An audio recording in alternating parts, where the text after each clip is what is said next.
Hi friends, welcome to my channel. আমাদের বাংলা ভাষাতে দুটি শব্দ আছে, সাধারণ জনগণ এবং জনগণ মন অধিনায়ক। যারা আমরা ভিডিও করছি তারা প্রত্যেকেই সাধারণ জনগণ। আর যাকে নিয়ে আজকে ভিডিও করতে যাচ্ছি, নবম মুখ্যমন্ত্রী সম্মানীয় শ্রী শুভেন্দু অধিকারী মহোদয়, তিনি সাধারণ ব্যক্তি নন, তিনি জনগণ মন অধিনায়ক। আজকে ওনাকে নিয়ে আমি ভিডিও করতে যাচ্ছি। ওনাকে আমরা চোখের সামনে অসংখ্যবার আমরা দেখেছি। কেন?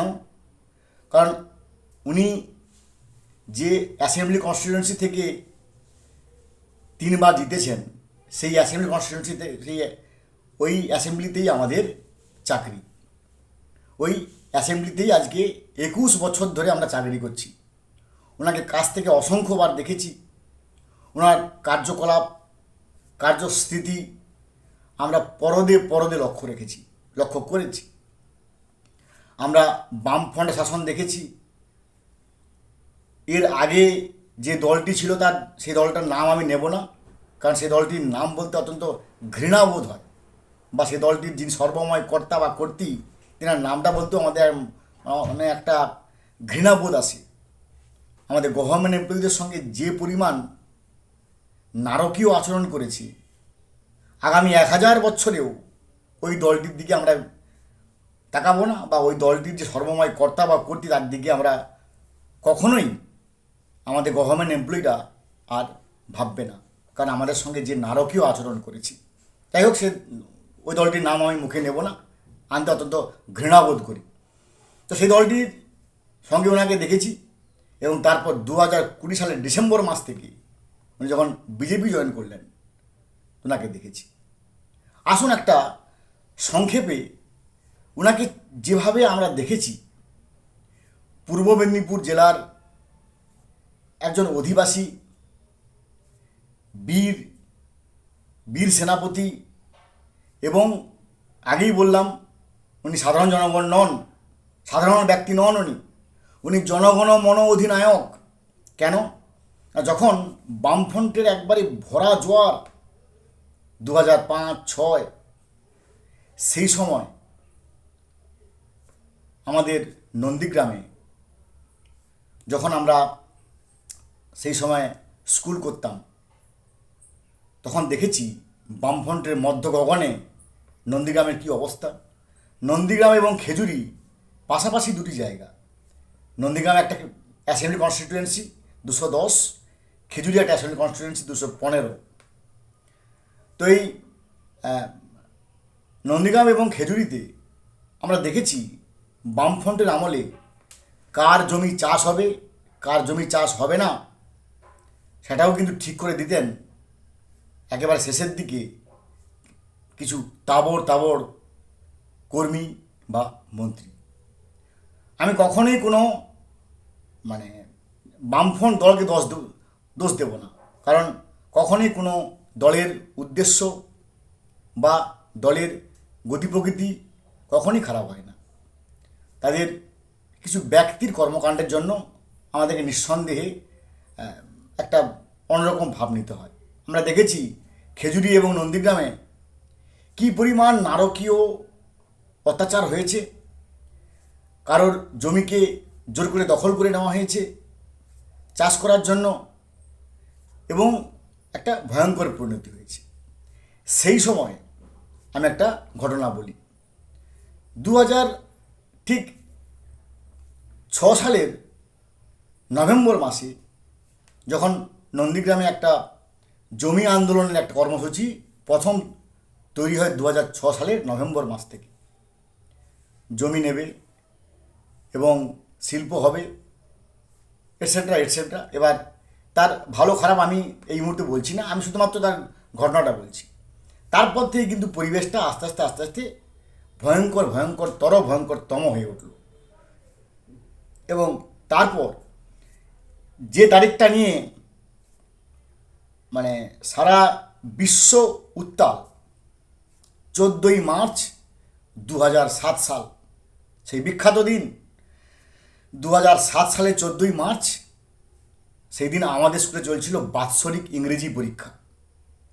হয়তো আপনারা অনেকে জানেন না, আমি একটু মনে করিয়ে দিই। এখন যেমন সেশন জানুয়ারি থেকে ডিসেম্বর, সেশন কিন্তু আগে ছিল 2রা মে থেকে 30শে এপ্রিল পর্যন্ত। 2রা মে সেশন স্টার্ট হতো, 30শে এপ্রিল সেশন শেষ হতো। সেই সময় সাধারণত আমাদের প্রত্যেকের বাৎসরিক পরীক্ষা মার্চ মাসের 12-13 থেকে শুরু হতো। সেই সময় শারীরিক শিক্ষা ছিল, কর্মশিক্ষা ছিল, প্রত্যেকের আলাদা আলাদা করে নিতে আমাদের প্রায় এপ্রিল 7-8 পর্যন্ত চলে যেত। তারপরে এপ্রিল মাসে খাতা দেখা, ট্যাবুলেশন করে এপ্রিলের 30 তারিখে আমরা তার সব কিছু রিপোর্ট দিতাম এবং 2রা মে থেকে ক্লাস স্টার্ট হতো। তো সেই 14ই মার্চ 2007 সাল তখন আমাদের স্কুলে চলছে বাৎসরিক ইংরেজি পরীক্ষা। হঠাৎ দেখলাম স্কুলের সামনে থেকে সমস্ত মানুষ পুটলা পুটলি নিয়ে, বাক্স প্যাটরা নিয়ে ছুটতে আরম্ভ করছে। কী ব্যাপার, কেন ছুটছেন আপনারা? না ওপাশে গণ্ডগোল লেগে গেছে, মারামারি লেগে গেছে, আন্দোলন লেগে গেছে, খুন জখম মারামারি হচ্ছে এবং আমরা পরিষ্কার গুলিগোলার আওয়াজ শুনছি। নন্দীগ্রামের যে সমস্ত স্কুলগুলো আছে, একবার প্রপার স্কুলগুলো আছে, Dhanyakhola school, Nandigram BMT school, Shamsabad school, Raynagar school, ওখান থেকে আমাদের স্কুলে ফোন করা হলো যে আপনারা স্কুল বন্ধ করে দেন, কারণ এই মুহূর্তে মারামারি লেগে গেছে, ভয়ঙ্কর অবস্থা, একেবারে প্রত্যেকটা স্কুলকে আর চালানো যাবে না। এবং মানে যেই মুহূর্তে শুনলাম এটা আমরা খানিকটা আমাদের মনের একটা কি রসিকতা না ইয়ার কি, কিছুক্ষণ পরে দেখলাম সত্যি সত্যি গুলিগুলার আওয়াজ এবং মানুষ ভয়ঙ্কর ছুটছে। যখন আমরা মোবাইল খুললাম দেখলাম যে অলরেডি কয়েকজন মারা গেছে। সঙ্গে সঙ্গে 14ই মার্চ 2007 সালে আমাদের পরীক্ষা শেষ কোনোরকম করে স্কুলকে বন্ধ করে দিতে হলো। তারপরে 32 দিন কিভাবে আমাদের কেটেছে, স্কুল বন্ধ করা, স্কুল খোলা, একটা ভয়ঙ্কর ব্যাপার। তো শুভেন্দু অধিকারী মহোদয় ওইখানে একটা অত্যন্ত প্রীত ঘটনা করেছিলেন, সন্তুষ্টময় ঘটনা করেছিলেন যে যখনই দেখবেন যে বাইরের লোকেরা ঢুকছে, বিরোধী পক্ষ ঢুকছে, কিংবা বামফ্রন্টের কোনো অত্যাচারী শাসক গোষ্ঠী ঢুকছে, সঙ্গে সঙ্গে আপনারা শাঁখ বাজাবেন। এবং আমাদের ওই সমস্ত যাদের স্কুল নন্দীগ্রাম 1, নন্দীগ্রাম 2, প্রত্যেকে শাঁখ বেজে, এলাকায় শাঁখ বেজে গেছে মানে এবার আমাদের স্কুল বন্ধ করে দিতে হবে, কারণ আর স্কুল থাকা যাবে না, কারণ এতগুলো বাচ্চার ভবিষ্যৎ কে নেবে যদি একটা গুলি এসে পড়ে যায়। তো সেই কাণ্ডারে ছিলেন শুভেন্দু অধিকারী মহোদয়, যিনি এলাকাকে একেবারে সুন্দরভাবে সাজিয়েছিলেন এবং রক্ষা করেছিলেন। যখন 2020 সালের ডিসেম্বর থেকে তিনি বিজেপি জয়েন করেন, তখন এক প্রকার মনে হয়েছিল যে বোধহয় পূর্ব মেদিনীপুর পশ্চিমবঙ্গের বাইরে, আর পশ্চিমবঙ্গ বোধহয় একটা অন্য দেশ বা একটা অন্য রাষ্ট্র, এরকম একটা মনোভাব সৃষ্টি হয়েছিল। তো সেই মনোভাবকে তিনি তাবড়ভাবে অত্যন্ত উইথ কী বলবো এফিশিয়েন্ট পার্সোনালিটি তিনি এটাকে কন্ট্রোল করেছেন।